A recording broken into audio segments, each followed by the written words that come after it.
Alright guys, what's up? It's Wednesday. Bottom Took is over. I hope you enjoyed the videos from day 1 and day 2.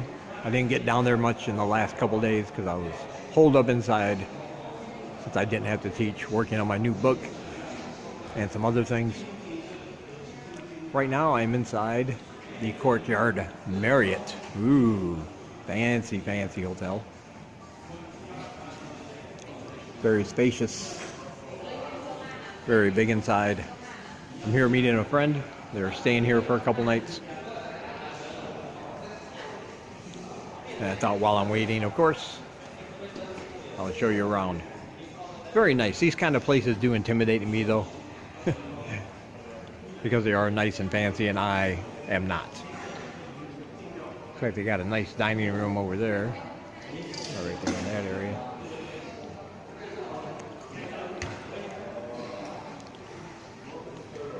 But as you can see, it's big.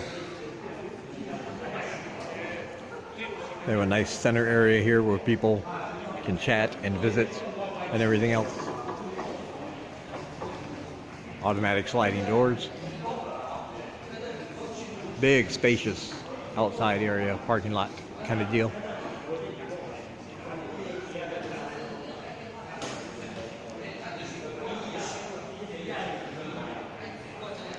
Not sure what is up there on that balcony. It almost looks like a track. That would not surprise me. And got these big, nice, comfortable seats. You can sit in if you want.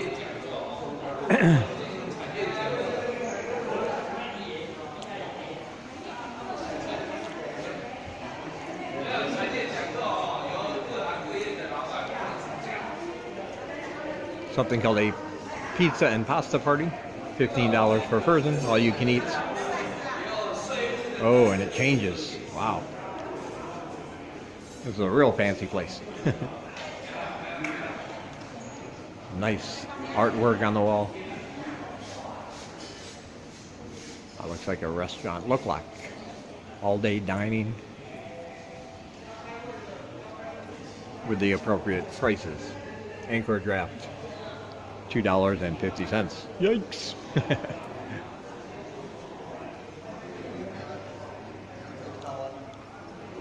Oh, but they have over here, they have a swimming pool, meeting room. And this must be a little bar. They call it the lounge. So, if you ever want to have a upper end, higher experience when staying in Siem, this would probably be the place you want to go. They even sell jewelry over there. Little knickknacks and bags over here. Very nice. Alright guys, it's now Thursday. That was a pretty nice hotel, yeah? It was really nice meeting the two ladies, sisters, for several reasons. First, they're really, really nice people. That's always important. I always worry sometimes when I meet new subscribers for the first time. And if you caught my live stream last night, you can watch the replay. I talk about some of the things I'm going to mention here, but sometimes you never know if people are the way in person that they are online. So I'm kind of concerned about that sometimes. What if I meet this person and they like my videos but they don't like me? Or what if I don't like them? But I've been really lucky so far because that hasn't happened. My subscribers seem to be very honest, forthright people. They represent themselves online the same way they are in person. And once I finally said hello and we sat down to talk, all the apprehension went away because I knew that they were really good people. They didn't want to be in the video. That's why that last clip cut off a little short. I had a part of the ending of the video with them in there, and I respect that. But the other reason is because they speak both fluent English and Khmer. And so it was good for Senglai. Because most times when I meet with subscribers, who of course speak English, and we get together for a long time and we're sitting there talking and chatting, she feels left out. She's a very sociable person, but she doesn't understand what we're talking about. She doesn't know enough English to know when to interject her. And I try to include her, but she just doesn't know what to say, or you know, what the topic of conversation is or anything. So this was good because they could switch from English to Khmer and gave Senglai somebody to talk to. She was real happy to meet them, really excited. We're going to meet after class, a little after 6 o'clock at the seafood place across the street. They were kind enough to invite me and Senglai out for a fish dinner, and they make really, really good fish at that place. So first I have to make it through this class. I'm on my way there right now. I do have to tell you, I'm a little hungover today, a little tired. During my live stream I had a few beers. I had a few more after it was done while I finished up some online stuff I was doing. Caught up with some emails. And then I woke up a little bit early. So I've been feeling kind of blah, you know, all day long. But that's all right. We'll make it through this class. We'll have some fun. Yesterday was the first day, was the first class since the holiday. And I only had 2 students. You got that post-holiday drop off, and that should pick up next week because the other students will be back, and we are getting more new students. At least 3. So I will do my best to make the introductions when that happens, but we'll make it through today. The man in charge of the school at the pagoda here, he actually came, well, his wife, I think it is, came in and kind of said, you know, the next time there's only 1 or 2 students, you don't teach them. Just, I don't know why. I figure I'm already there. I'm already dressed. And whether it's 1 or 2 students, you know, if they showed up, it's not fair to them because the others didn't. That's my thinking. But for some reason, if there's only 1 or 2 students, they don't want me to teach. And I guess I could understand that if they were paying me, you know, per student or by the hour. You know, maybe then there'd be some kind of sense. But like I said, if I'm already there and the students are already there, whether it's 1 or 2, it's fine with me. So I guess we shall see. Usually what I do in situations like that, when there's a policy or something I don't really agree with, and I did this back home too when I had my other job. It was like you listen, you go, oh, okay, you nod your head at the right times, you agree with them 100%, and then you just do what you think is the right thing anyway, regardless of what they actually said. Seriously, I did that at my old job. I was there for 10 years, and I learned, I just did my job the way that worked for me, despite what they said. Even though I signed all the papers saying, yes, I understand the new rules and I'm going to do this and that. Just nod and agree, and then do your best work in silence. And it worked out then, I'm sure it'll work out now. Little tip, if you ever get a factory job, the people in charge don't really know what's going on. And if you read my first book, you know how I feel about that. It's on Amazon if you want to buy it. It's called Factory Rat. Get a real job. Hello.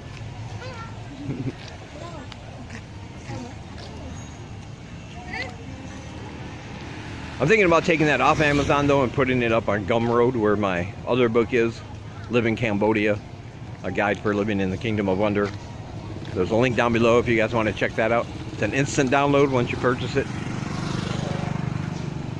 I like that site because they pay me through PayPal. I don't have to do any of the payments myself. I just put the book up, the cover, and the description, and then lead people to the site, you know, just like Amazon.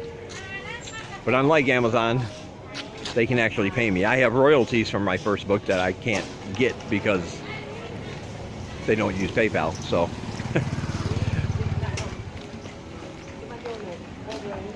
thinking about pulling it from Amazon,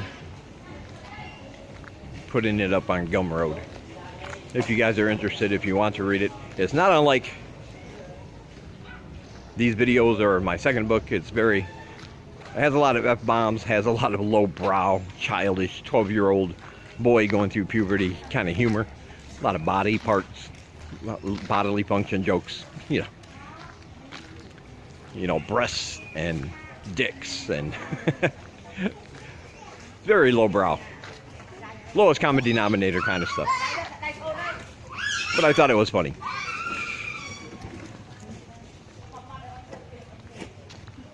But anyway, you guys let me know if I should, and I'll do that. And people, you know, some people ask, how come you're not promoting it? How come you don't promote your first book? It's not even in your description anymore. And that's the reason why, because people would buy it, but then I can't get I can't get my royalties. So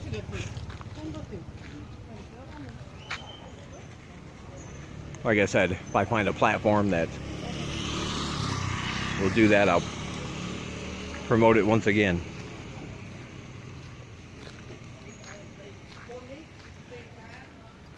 My next book is coming along nicely. I already have over 18,000 words. And my last book was a little bit over, I think, 20,000. So this is going to be a big book. And it's called A Big Book. A weird top 10 list. If you've seen my Facebook page, and I'm going to put it in a blog post later on my road to 1000.siterubics.com website, so you guys can see the cover. It's going to be a couple months until it's completely finished, but it's coming along at a nice, good clip.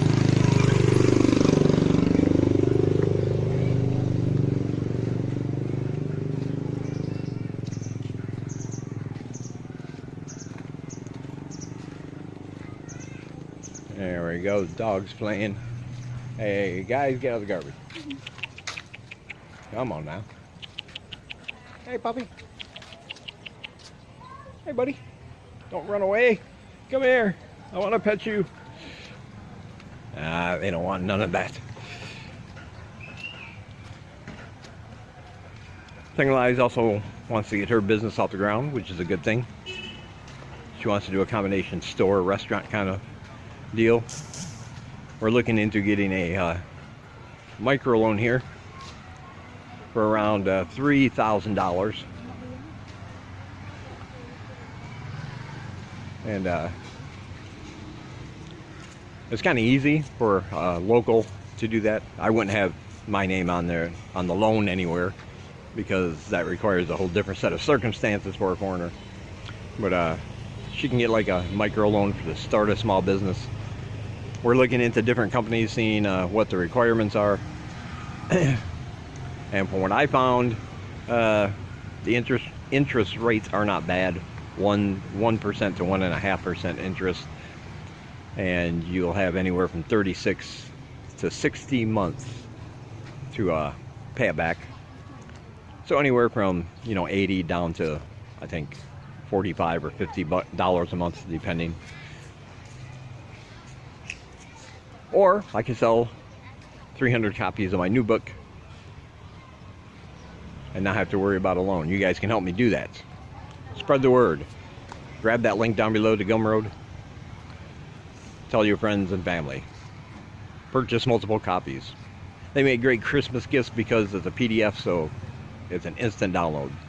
They don't have to worry about unwrapping it, wasting paper, hurting the environment, if you want to put that spin on it. All right. I think that's going to do it for this one. And I might get some footage of the meal we're going to have at the restaurant, because it's a very nice restaurant. Maybe, maybe not. You'll find out if there's nothing after this video. If there's nothing after this clip. All right. I will talk to you guys in the next one.